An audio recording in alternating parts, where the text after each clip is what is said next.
بسم اللہ الرحمن الرحیم۔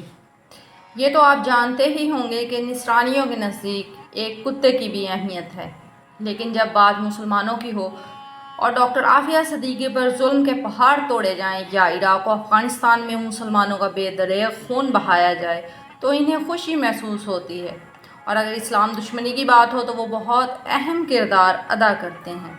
سلمان رشدی کا ایسا کون سا کارنامہ ہے جس کے باعث وہ یہود و نصارہ کے اتنے قریب ہے؟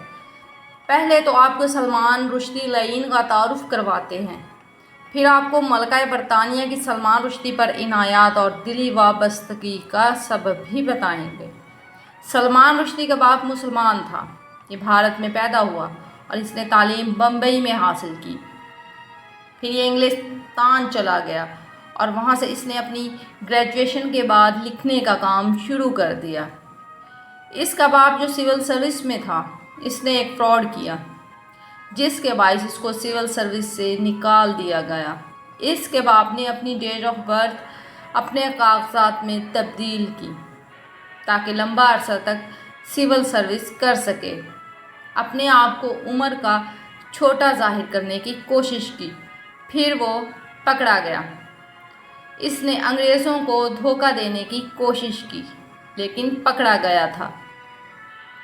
اگر احمد سلمان رشدی کی شخصیت کا جائزہ لیا جائے تو یہ مسلمان باپ کا تو بیٹا تھا، لیکن اسلام نام کی کوئی بھی چیز اس میں نظر نہیں آتی۔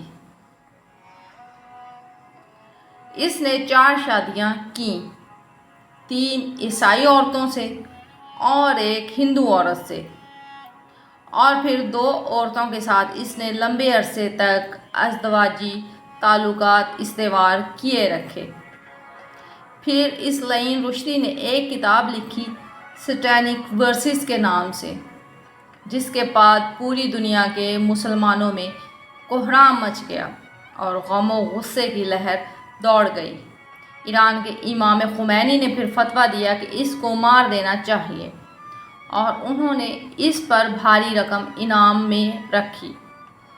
60 کے قریب مسلمان شہید بھی ہوئے احتجاجی مظاہروں میں، لیکن یہاں سے آپ اندازہ لگائیں کہ اس کو قتل کرنے کی جتنی کوششیں کی گئیں وہ ناکام ہوئیں۔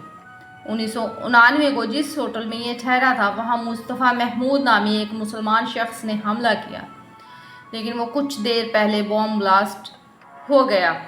اس کی وجہ سے مصطفیٰ محمود تو شہید ہو گئے، لیکن یہ لعین پھر بھی بچ گیا۔ اس کی سیکیورٹی کتنی اعلیٰ ہے، اس کو یہود و نصارہ نے کیسا تحفظ دے رکھا ہے۔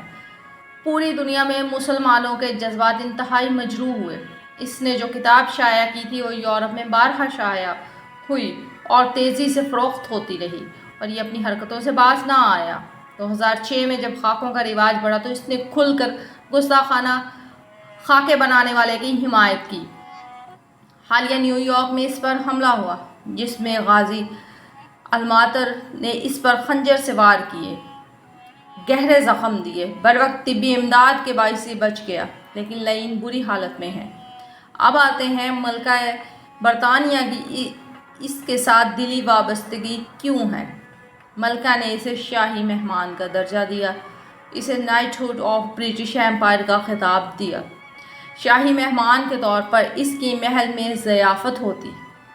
اس کے علاوہ جرمنی، سوئٹزرلینڈ اور یورپی ممالک نے بھی اسے بہت سے خطابات اور اعزازات سے نواز رکھا ہے۔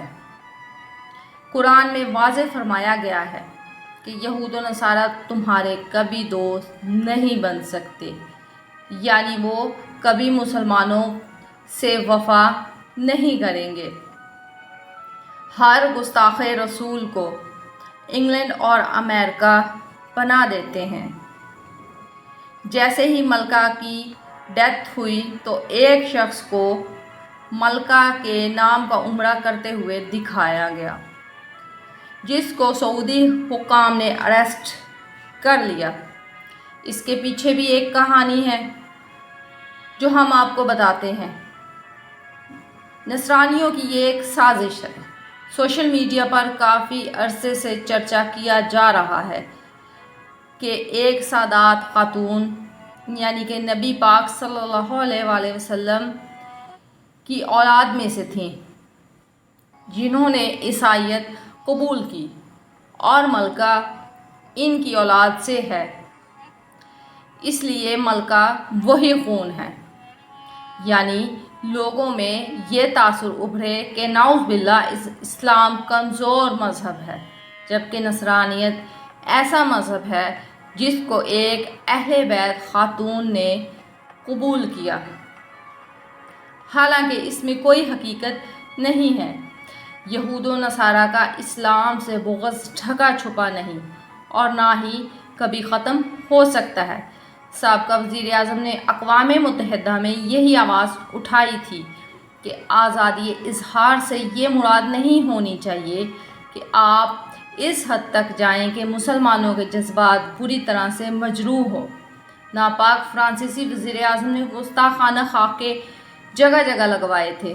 اللہ رب العزت یہود و نصارہ کی سازشوں کو ناکام بنائے اور اسلام کو طاقت اور استقامت عطا فرمائے۔ آمین ثم آمین۔